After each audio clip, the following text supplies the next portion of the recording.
Hello and welcome to Safety Line GH. Today I'm going to show you the real reasons fires start so easily and spread so fast.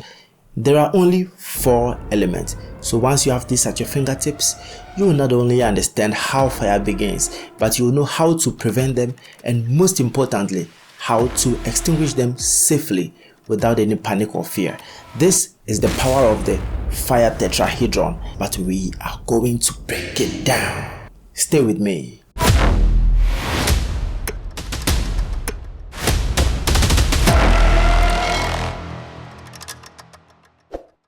Welcome back. My name is Wilberforce and this is Safety Line GH. You know, the biggest mistakes people make all the time is they underestimate fires by picturing it to be so far away from them.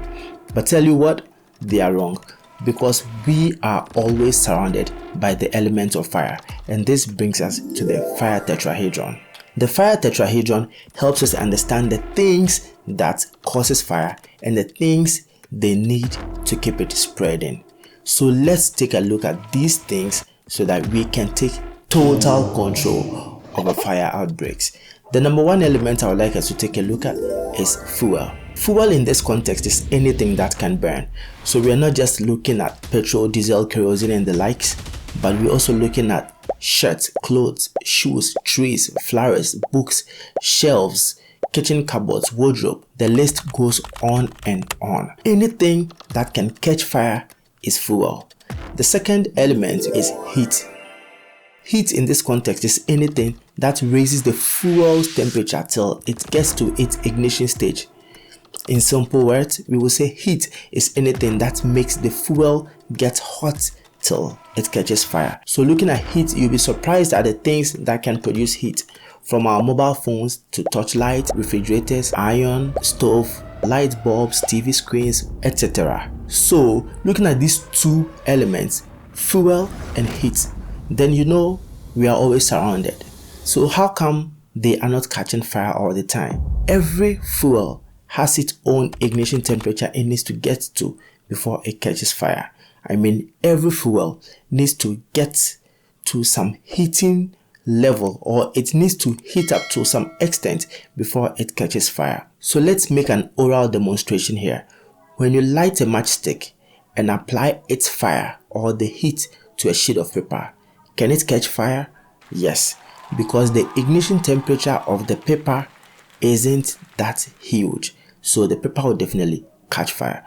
But applying that same matchstick's heat or that same matchstick's fire to a table cannot light it up, because the table requires a bigger or a huge temperature before it will catch fire. I'm just trying to make it very simple and clear. Another example is a magnifying glass on top of a sheet of paper in the sun, but that same magnifying glass cannot light up a table. So this should explain ignition temperatures. Every fuel needs to heat up to some extent before it catches fire. Let's take one more example. A phone connected to a charger with the mobile data on at night. Let's say I'm streaming videos online, then I slip off. The phone is definitely going to slip from my hand to the bed, and if the bed sheet gets to its ignition temperature, there is going to be fire. So let's look at the third, which is the last element every fire needs. The third element is oxygen. Every fire needs oxygen just like humans. So when heat is applied to fuel, as long as there is oxygen around and the fuel gets to its ignition temperature, there is going to be fire. Again, I would like to make this clear. The amount of oxygen every fire requires is different. Let's take a matchstick for example. If you light a matchstick and there is too much air or wind blowing, the fire will go off, because the oxygen presence is just too much for the matchstick. But if the fire is big enough, the air blowing or the wind will make the oxygen feed the fire and it will make it grow. So let's take a room on fire as an example. If a room catches fire and you leave the door open, you are actually feeding the fire with more oxygen, which is going to help the fire grow bigger. So if you think you opening the door is going to help extinguish or kill the fire, you are actually feeding it with oxygen and it will make the fire grow bigger. So this is how it works. the fuel, heat, and oxygen. These three together is what brings up fire. The fourth element we're going to talk about is the chemical chain reaction. The chemical chain reaction is kind of different from how these three work. The chemical chain reaction actually doesn't bring fire.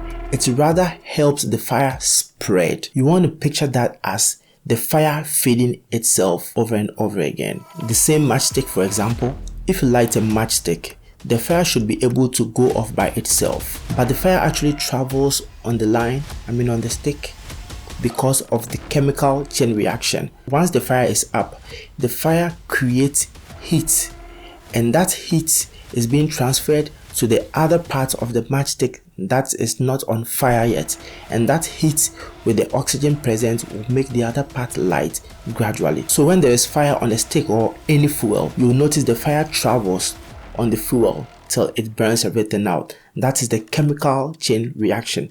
The heat is being applied to the other part of the fuel that is not burning yet, and it keeps on reproducing itself. So there are 4 elements, but you got to be careful with 3.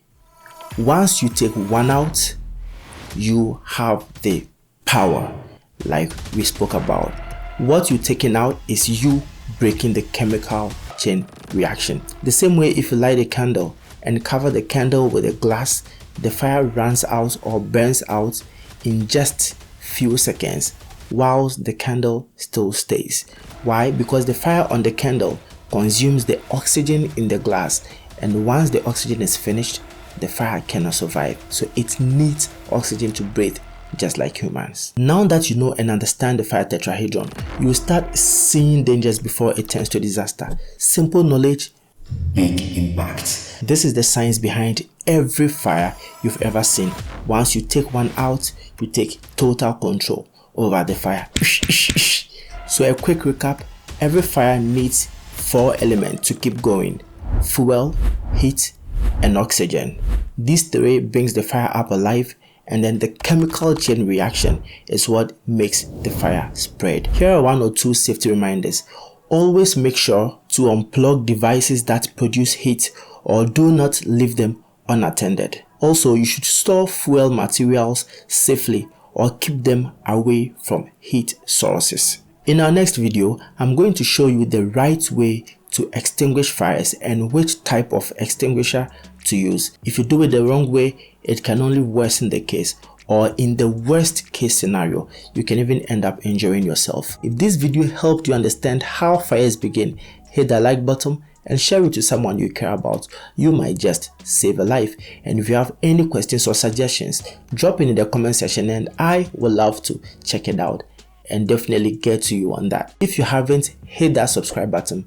Kindly do it, and that really motivates me to create helpful content like this for you absolutely for free. My name is Wilberforce and this is Safety Line GH.